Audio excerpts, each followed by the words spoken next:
Nuestra única función en la tierra es el perdón, pues a través de éste se nos conduce fuera del infierno y aprendemos la función específica que Dios nos ha asignado, al darnos cuenta de que poseemos todo lo que necesitamos para llevarla a cabo. De esa manera, nos liberamos de nuestra culpa y miedo para realizar la labor específica a favor del reino y recibir su regalo de paz. El perdón requiere un cambio en la perspectiva de cómo vemos el mundo de ilusión. Mientras lo veamos como un lugar donde hallamos placer y tratamos de evitar el dolor, nos haremos dependientes de lo que está afuera. Amaremos lo que nos satisfaga y odiaremos lo que creamos que puede hacernos daño. En una percepción así, la paz es imposible, pues el placer o el dolor mundano solo pueden ocasionar conflicto. Si creemos que algo puede darnos placer, también tenemos que creer que puede darnos dolor. De esa manera, una inherente ambivalencia se incorpora a todas las cosas del mundo y el amor incondicional y permanente se hace imposible. El mundo se separa en dos campos y la sola creación de Dios se niega. El placer y el dolor, por lo tanto, no representan una verdadera alternativa, puesto que representan una elección entre ilusiones, lo cual le otorga al mundo un significado que no tiene. Volver a casa, a Dios, es su único significado. Él es inmutable, pero nuestras percepciones y necesidades siempre cambian. Un día nos atrae esta persona, objeto o devoción, y al día siguiente nuestras preferencias cambian a algo distinto. Todas estas no son más que míseras e insensatas sustituciones de la verdad, trastocadas por la locura y formando torbellinos que se mueven sin rumbo cual plumas arrastradas por el viento. Se funden, se juntan y se separan de acuerdo con patrones cambiantes que no tienen sentido. Nos recuerda en el texto en el capítulo 18.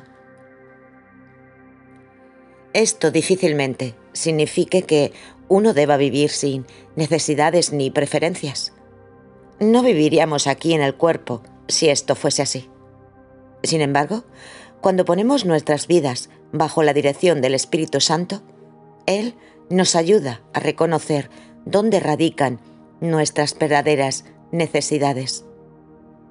Él utiliza todo lo que es único en su género para nosotros, nuestras virtudes, así como nuestros defectos, para enseñarnos sus lecciones.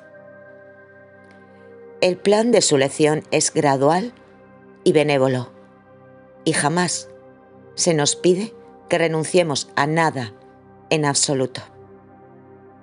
El curso dice de sí mismo, en el capítulo 20, subcapítulo 7, 1, 7, 8.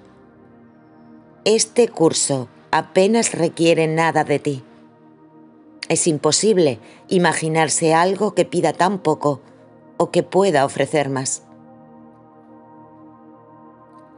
El Espíritu Santo simplemente nos pide que miremos nuestras preferencias, de modo que Él pueda enseñarnos la diferencia entre lo que verdaderamente nos hace felices e infelices y que elijamos nuevamente lo que en realidad preferimos. El curso nos dice: no puedes reconocer lo que es doloroso, de la misma manera en que tampoco sabes lo que es dichoso, y, de hecho, eres muy propenso a confundir ambas cosas. La función primordial del Espíritu Santo es enseñarte a distinguir entre una y otra. En el capítulo 7, subcapítulo 10, 3, 4, 5.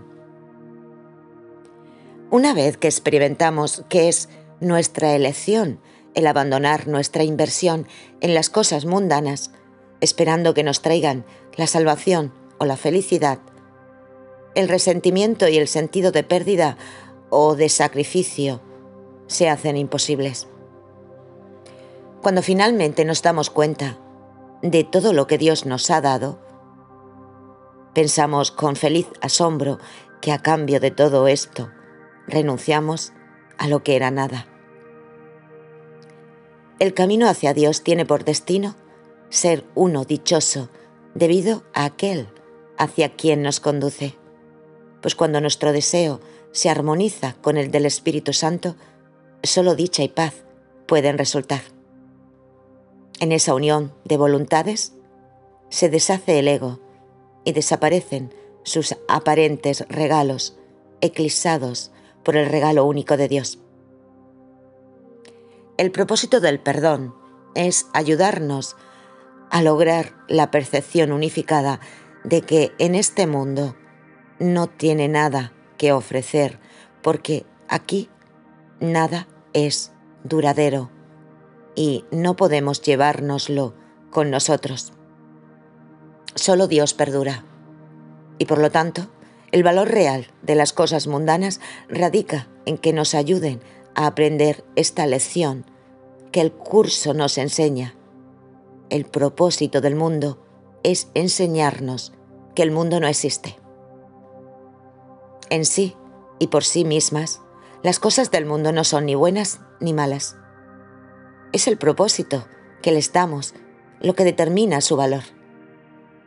El verdadero placer proviene del cumplimiento de esta función, al hacer la voluntad de Dios en el contexto de nuestras vidas cotidianas. El dolor es el resultado de la función incumplida, la negación de las lecciones de perdón del Espíritu Santo. Sin que tengamos presente esta perspectiva mayor, nos encontraremos de vuelta en la experiencia de necesidades que no se han satisfecho en el pasado o en el presente.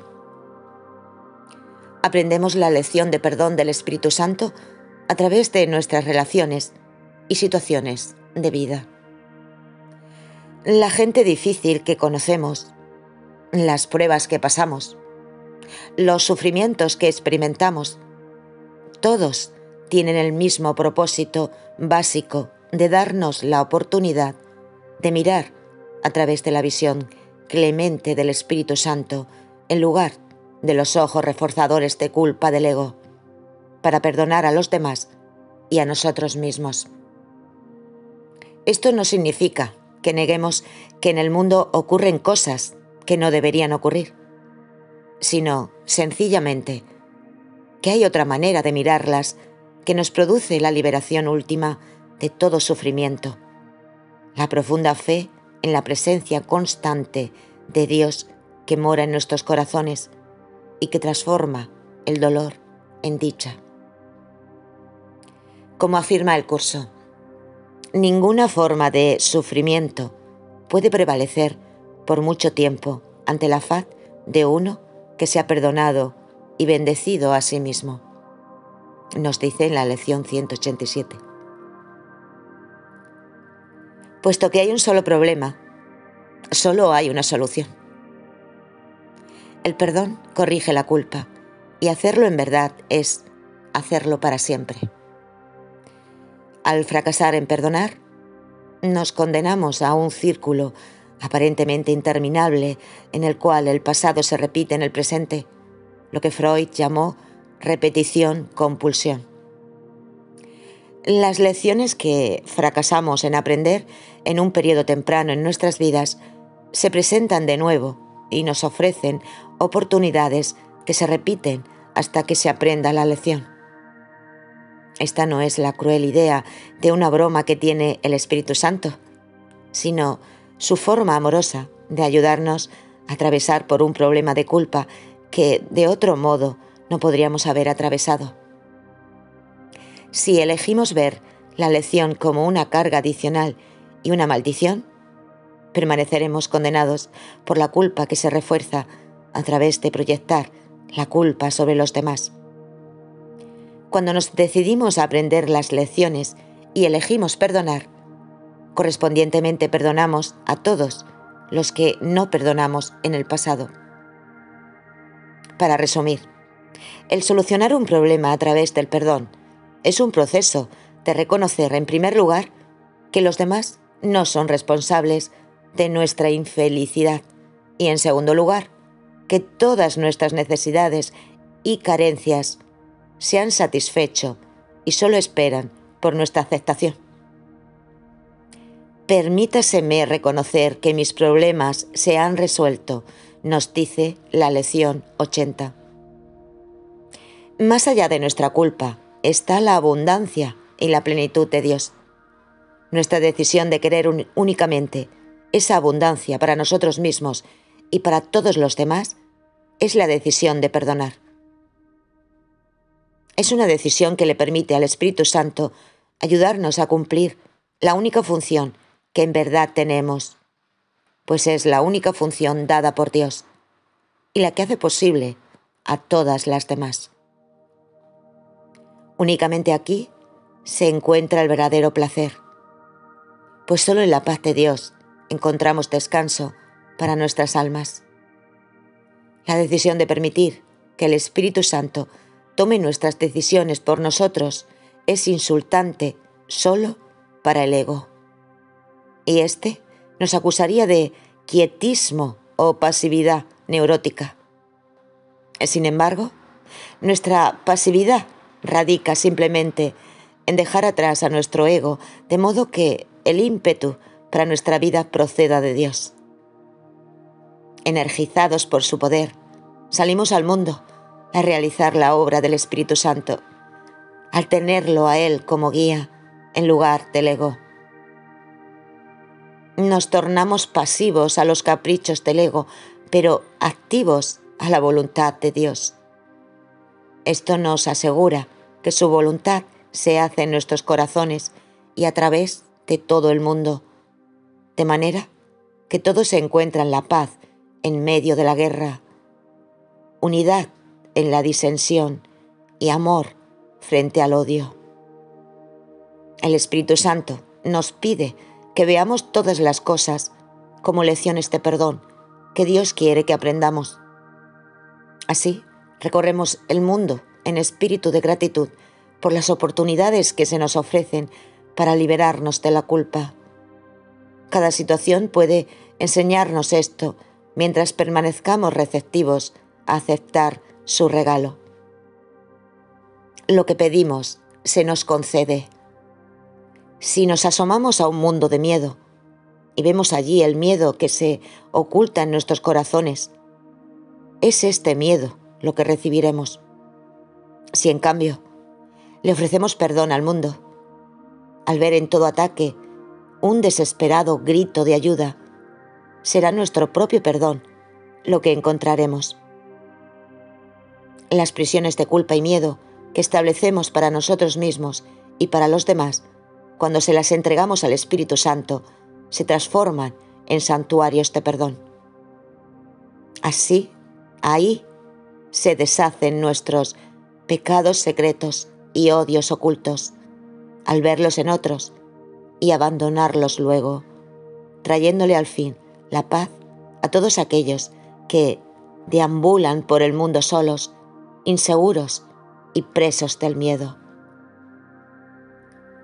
Nosotros vagamos entre ellos, y así somos traídos una y otra vez a este santo recinto por el mismo Santísimo, de modo que podamos elegir, reconocer en cada uno la santidad que hemos olvidado y que ahora nuestro perdón nos recuerda.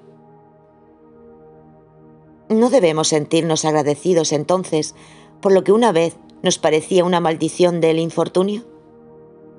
¿No debemos permitir que el cántico de gratitud llene nuestro corazón porque el cielo no nos ha dejado solos en nuestra prisión de miedo, sino que en su lugar se haya unido con nosotros allí para que todas las criaturas de Dios sean libres? Y no debemos despertar cada mañana con esta oración de acción de gracias en nuestros labios, agradeciendo a Dios las oportunidades que Él nos traerá. Padre, ayúdame en este día a ver solo tu voluntad en todo aquel que encuentre, que pueda enseñar la única lección que tú quieres que yo aprenda, que todos mis pecados han sido perdonados porque yo los he perdonado en todos los hermanos y hermanas que tú me has enviado. Ayúdame a que no sea tentado por mi miedo a odiar o a condenar, sino que solo permita que el perdón se pose en mis ojos, de modo que pueda ver tu amor en todo aquel que encuentre hoy y que sé que también está en mí.